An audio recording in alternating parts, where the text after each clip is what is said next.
Olá, eu sou a Maria João Gago e este é o podcast do Banco de Portugal. Hoje vamos conversar com Pedro Dias e Sandra Pereira, juristas do Departamento de Supervisão Comportamental, sobre as novas medidas para ajudar as famílias a lidar com a subida das taxas de juro. Pedro e Sandra, muito obrigada por terem aceitado o nosso convite. Acaba de entrar em vigor o diploma com as regras que os bancos têm de cumprir para mitigar o impacto do aumento das taxas de juros nos contratos de crédito à habitação. Pedro, uma das principais medidas prevê que os bancos avaliem o impacto da subida dos juros na taxa de esforço dos clientes. Qual é o objetivo? Muito bom dia. Esta medida visa garantir que os bancos identificam os clientes que podem estar em dificuldades financeiras em resultado do impacto do aumento das taxas de juro nas prestações do seu crédito à habitação. Quem são esses clientes, então? O regime pressupõe que estão nesta situação de dificuldades financeiras os clientes que, devido ao aumento das taxas de juro, sofreram um agravamento significativo da sua taxa de esforço. Então, temos de saber, para sabermos quais são os clientes abrangidos por este regime, temos de saber o que é a taxa de esforço, por um lado, e o que se entende por agravamento significativo. A taxa de esforço é a taxa que indica a percentagem do rendimento dos mutuários que é utilizada para pagar as prestações dos seus empréstimos. Se a taxa de juros dos empréstimos aumenta e o rendimento se mantém igual, isto significa que a percentagem de rendimento utilizada para pagar os empréstimos é agora maior. Mas não basta que haja uma subida da taxa de esforço por causa do aumento das taxas de juros para se entender que o cliente pode estar em dificuldades financeiras. O diploma considera que um cliente pode estar nesta situação quando a sua taxa de esforço é superior a 36% e sofreu um agravamento significativo face à taxa de esforço que tinha antes. Para que se considere que existe um agravamento significativo, é necessário que se verifique uma de duas condições. A primeira, a taxa de esforço de 36% ou mais, resulta de um aumento de 5% em relação à taxa de esforço que o cliente tinha há 12 meses, ou nos casos em que os contratos foram celebrados há menos de um ano, um aumento de 5% em relação à taxa de esforço que o cliente tinha à data em que o contrato foi celebrado. A outra condição, alternativa a esta, é aquela em que, mesmo que não haja um aumento de 5% na taxa de esforço, se verifica um aumento igual ou superior a 3% da Euribor, face ao valor que esta tinha à data da celebração do contrato. Portanto, dando um exemplo para percebermos melhor estas duas condições, se há 12 meses um cliente tinha uma taxa de esforço de 33%, isto significa que 33% do seu rendimento era utilizado para pagar créditos.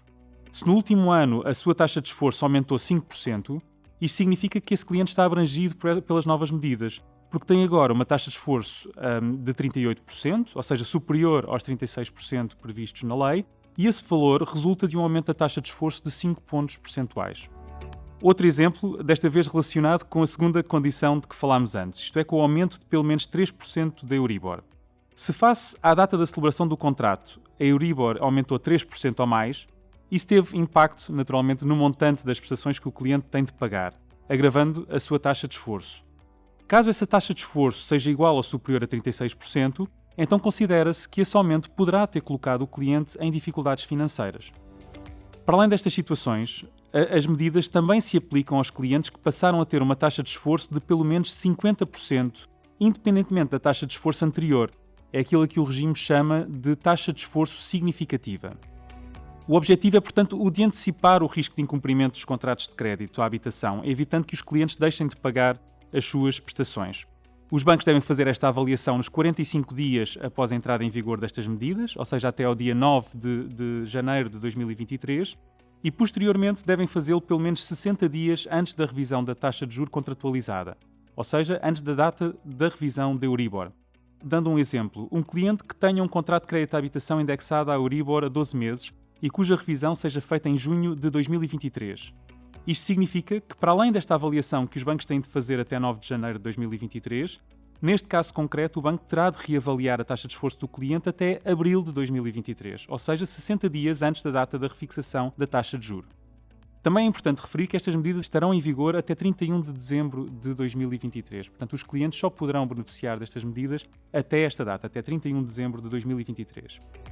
Importa também assinalar que, para além desta avaliação baseada na taxa de esforço dos clientes, os bancos estavam já obrigados, no âmbito do PARI, o Plano de Ação para o Risco de Incumprimento, a avaliar todos os meses os contratos de crédito celebrados com clientes bancários particulares, com consumidores, para identificar indícios de degradação da sua capacidade financeira. Para esta avaliação, os bancos consideram vários indícios de risco de incumprimento, como, por exemplo, a existência de uma situação de desemprego, a perda de rendimentos, dívidas noutros empréstimos, entre outras situações. Nestes casos, o banco deve também avaliar se é possível apresentar uma proposta ao cliente que permita evitar a sua entrada em incumprimento. Sandra, caso se conclua que há um agravamento significativo da taxa de esforço, o que é que os bancos têm mesmo de fazer? Os bancos são obrigados a implementar os procedimentos previstos no PARI, o Plano de Ação para o Risco de Incumprimento. Ou seja, devem avaliar a capacidade financeira do cliente para verificar se existe um risco efetivo de incumprimento do contrato de crédito.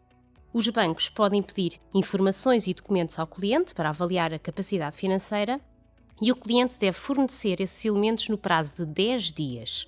Se o banco confirmar que existe risco do cliente incumprir o contrato de crédito e concluir que, apesar disso, ainda tem capacidade financeira para evitar essa situação, o banco deve apresentar propostas de renegociação do crédito no prazo de 15 dias após o cliente ter prestado as informações e os documentos solicitados. Essas propostas podem incluir a consolidação de vários contratos de crédito e a celebração de um novo contrato de crédito, tendo como finalidade o refinanciamento da dívida, mas também alterações ao próprio contrato, como, por exemplo, a fixação de um período de carência de reembolso de capital ou de reembolso do capital e de pagamento de juros, o diferimento de parte do capital para uma prestação em data futura, a redução da taxa de juros aplicável ao contrato durante um determinado período temporal ou então o alargamento do prazo de amortização do contrato. Importa dar nota de que os clientes são livres de aceitar ou recusar as propostas apresentadas pelas instituições. No caso de ser acordado o alargamento do prazo de amortização, o cliente pode, durante o período de aplicação desse alargamento, pedir à instituição para retomar o prazo que existia antes. Por exemplo, um crédito à habitação que tenha sido celebrado por 30 anos e que tenha sido objeto de um alargamento de prazo em 5 anos, ou seja, passou a ter um prazo de reembolso de 35 anos. Isto significa que, de acordo com este regime, durante os primeiros 5 anos a contar do alargamento do prazo, o cliente pode pedir ao banco para voltar ao prazo anterior, ou seja, no caso do nosso exemplo, para voltar a ter um prazo de 30 anos. Naturalmente, isto tem impacto no montante da prestação que o cliente vai passar a pagar. As instituições estão obrigadas a informar os clientes do impacto financeiro do alargamento do prazo de reembolso e da retoma do prazo anterior. Nos 5 anos seguintes a ter sido acordado o alargamento do prazo de reembolso do contrato de crédito, devem ainda informar os clientes, anualmente, sobre o direito a retomar o prazo anterior de reembolso. É importante também que os clientes saibam que os bancos não podem cobrar comissões nem aumentar a taxa de juros dos contratos de crédito em consequência destas renegociações. Os clientes estão também isentos do pagamento de taxas emolumentares, desde logo em matéria de registro predial. Pedro, os clientes que antecipem dificuldades no pagamento das suas prestações podem tomar a iniciativa de contactar o banco? E de que opções dispõem nesse caso?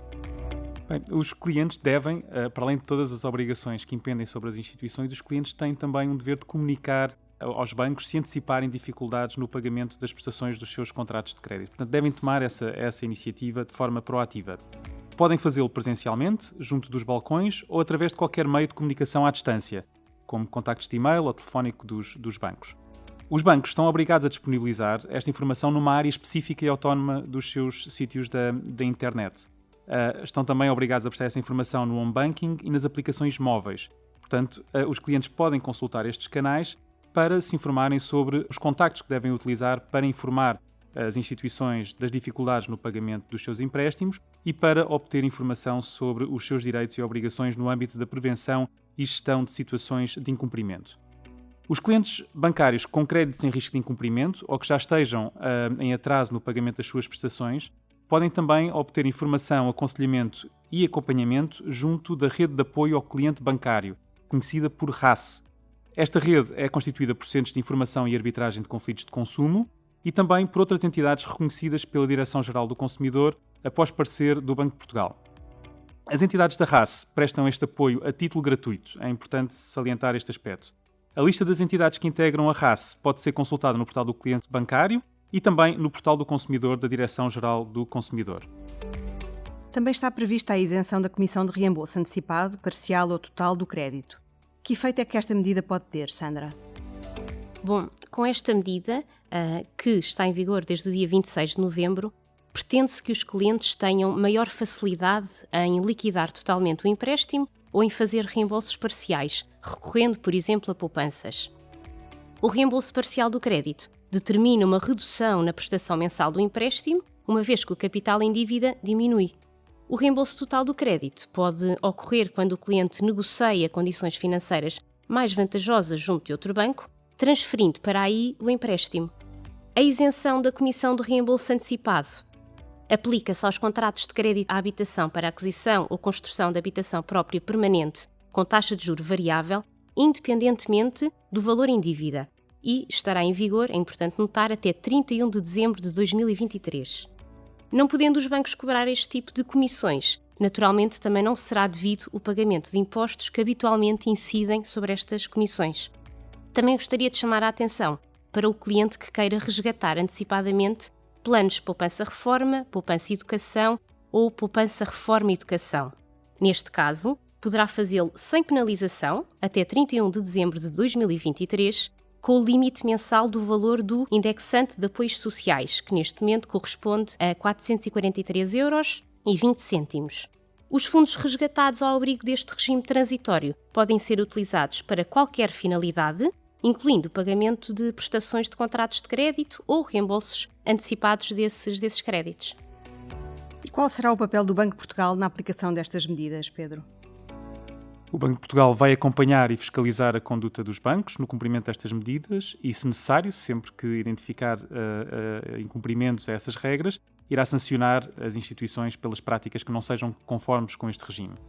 Os clientes bancários que tenham dúvidas sobre o regime podem também encontrar informação adicional no portal do cliente bancário e, se assim o entenderem, podem apresentar um pedido de informações ao Banco de Portugal através deste mesmo portal. É importante referir ainda que, caso entendam que a atuação dos bancos não é conforme com as regras previstas neste regime, os clientes podem apresentar uma reclamação junto do Banco de Portugal.